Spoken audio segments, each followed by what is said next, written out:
Hi all, welcome back to another new video.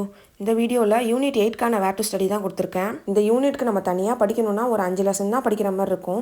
அது என்னன்றதை வீடியோவில் சொல்லியிருக்கேன். வீடியோவை ஸ்கிப் பண்ணாமல் பாருங்கள். யூனிட் 8 படிக்கிறதுக்கு முன்னாடி பாலிட்டி, ஐஎன்எம், ஹிஸ்ட்ரி இது மூணுத்தையும் கம்ப்ளீட் பண்ணிட்டு படிங்க. அந்த 3 யூனிட்க்கான வேர் டு ஸ்டடி நான் ஆல்ரெடி அப்லோட் பண்ணியிருக்கேன். அதோடைய லிங்க் நான் டிஸ்கிரிப்ஷனில் கொடுக்குறேன். தேவைப்பட்டால் அதை யூஸ் பண்ணிக்கோங்க. எதுக்காக அந்த 3 யூனிட்டை கம்ப்ளீட் பண்ணிட்டு படிக்க சொல்கிறேன்னா அதுலேயே ஒரு 95% லெசன்ஸ் எல்லாமே கவர் ஆகிடும். 6th டேர்ம் 1ல் 4th லெசன், டேர்ம் 2ல் ஃபர்ஸ்ட் லெசன் நார்த் இந்தியா பற்றி இருக்கும். அது வேணாம், சவுத் இந்தியா பற்றி இருக்கிறத மட்டும் படிச்சுக்கோங்க. 6th term 3ல first lesson, 6th நான் கொடுத்துருக்க இந்த 3 லெசனுமே ஆல்ரெடி நம்ம ஹிஸ்ட்ரியிலே கவர் பண்ணிடுவோம். நெக்ஸ்ட் 7th டேர்ம் 3ல செகண்ட் அண்ட் தேர்ட் லெசன், அது மட்டும் தான் புதுசாக படிக்கிற மாதிரி இருக்கும். நெக்ஸ்ட் 8th சோஷியல் புக்கில் ஹிஸ்ட்ரியில் 4th லெசன், இதுவும் நம்ம ஆல்ரெடி ஐஎன்எம்ல கவர் பண்ணியிருப்போம். நெக்ஸ்ட் 9th ஹிஸ்ட்ரியில் 2 லெசன் படிக்கிற மாதிரி இருக்கும், ஃபர்ஸ்ட் லெசனும் தேர்ட் லெசனும். இதில் ஃபர்ஸ்ட் லெசன் ஃபுல்லாக படிக்கணும்னு அவசியம் இல்லை.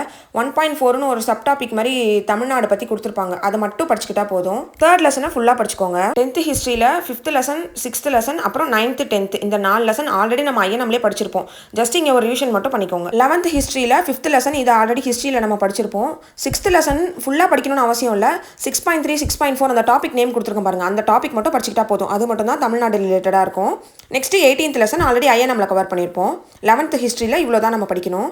இதெல்லாம் முடிச்சுட்டு 11th பொலிட்டிக்கல் சயின்ஸில் 14th லெசன், 15th லெசன் இருக்கும். அது நம்ம ஆல்ரெடி பாலிட்டிக் படிச்சிருப்போம். அது தமிழ்நாடு ரிலேட்டடாக இருக்கனால அது யூனிட் 8லையும் கவர் ஆகும். ஸோ அதையும் ஒரு குயிக் ரிவிஷன் பண்ணிக்கோங்க.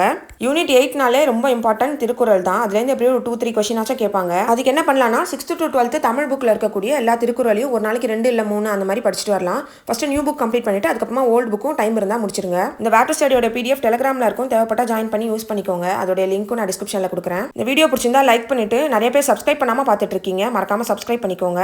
தேங்க்யூ ஸோ மச் ஃபார் வாட்சிங்.